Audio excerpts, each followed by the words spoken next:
I guess that Jeymes just gave me the freedom to play, even though I'm playing an actual person that is part of our history. There's not a lot of information out there about her, so he kind of allowed me to consider that she was a nomad, and how would she sound if she's spent so much time in all these different places in the country in her travels. What would that sound like? What would that look like? So it was just fun. I've been playing, and I mean, Trudy's pretty serious, but I've been playing some really serious roles for a long time, so this was an opportunity to really have fun.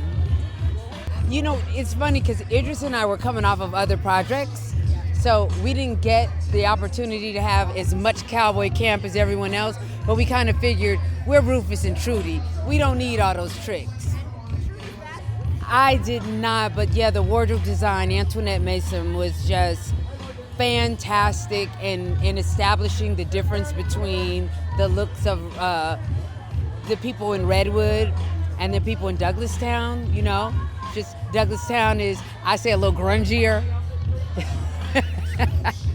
But no, it was just so much fun. I am beyond excited. I'm a movie buff, and so many people that I really admire are involved in this film. The director, Jeymes, and James Lassiter, my son-in-law, and the cast. I mean, to get that cast together is exceptional. So I cannot wait to see the movie. I think it's important because it's what it was. It was real, and these people never got acknowledged, and as much of history was just overlooked. And you know, history is his story. So this is our story, and we're telling it, and it's a family affair. Your son-in-law is executive producing this Yes, film. he is. Right. How cool is it to see the progression of his career and to this point?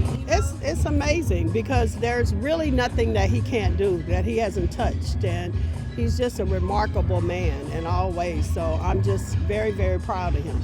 We have a good friend, Glenn Turman, that's an actor, but he's a serious cowboy, and he's been trying to get the stories told of black cowboys for so long.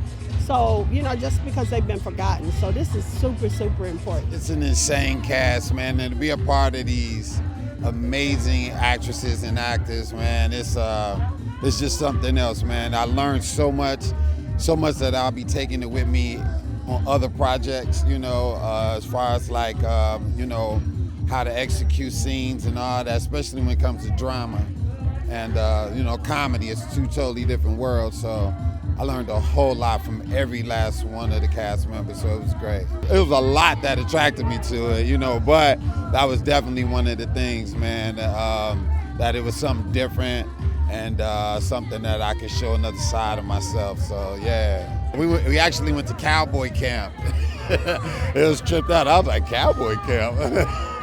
But horses, how to ride, how to walk, in your boots and your spurs, and how to use guns and everything. So yeah, we had a wonderful time with that, and you know, just studying every day and watching, going to set even when I wasn't shooting to watch everybody else. So yeah, I mean, it's very important because it shows it shows black people in another world without it just being the same old, same old. It shows black people, you know, and it shows the writing and directing of other blacks, and hopefully inspire other blacks to put us in other things. Like we could be archaeologists, we could be everything other than what we have been. So hopefully it inspires everyone. For me, it's such an amazing ensemble of real life characters that really existed. I needed the cast to equate that level of gangster which I was portraying.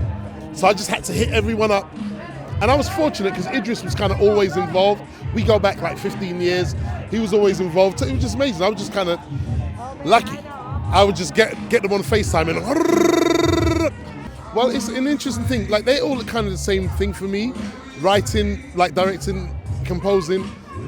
It's all like a complete thought. So as I'm writing the script, I'm writing the songs and writing the score. And then we just hit the set. And it's just almost like one cauldron of crazy. Yeah, because I wanted to give this film its own signature. A lot of the music that we associate with Westerns was not cowboy music. Cowboys never heard of the electric guitar, but Ennio Morricone was using it, and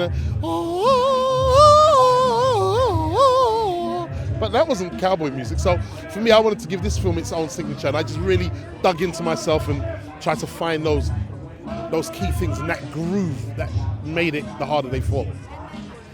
It was important because I love the genre, but they've always given us a narrow viewpoint of which to watch the genre through. And those stories always had women subservient, always had people of color subservient or less than human, always had Native Americans like really portrayed really badly, and such wasn't the case ever in history. So in doing the research and finding all these characters, I wanted to put them all in one place and one time and swag out, which is The Harder They Fall. Any kind of buzz is great. I don't necessarily think of awards. That's so far like, awards? For doing something I love, so I would never even, my brain wouldn't even dare go there. But I do love the fact that people are warming to the movie, and I'm super happy. If you create something and you've been told you're crazy all your life for thinking it, and then when you do it, it has this kind of reception, it just shows, oh, babe, you're crazy. It's quite historical, I think. I mean, I'm looking down and I'm seeing James Lasseter, Tendo Ngenda, Sean Carter, Jeymes Samuel. I think I just see Henry Samuel, Seal.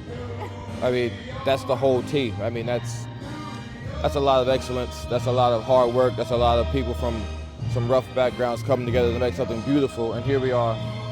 Not to mention we made it in the middle of a pandemic, so it feels great. Riding a horse is like an animal working with you. You know, like you really got patience, time, and grace. And that's kind of how we made the film. That's kind of how the horse riding went. I mean, it was cold. We worked in the cold. We worked in the heat. I worked on the weekends, you know, to be able to do. I mean, I'm pretty proud of the fact that I can say I did all the stunts, you know. So that was fun, you know. We had Cowboy camp. We had Outlaw camp, where we worked on the gun twirling. We worked on horse riding. We worked on the gun twirling and horse riding at the same time.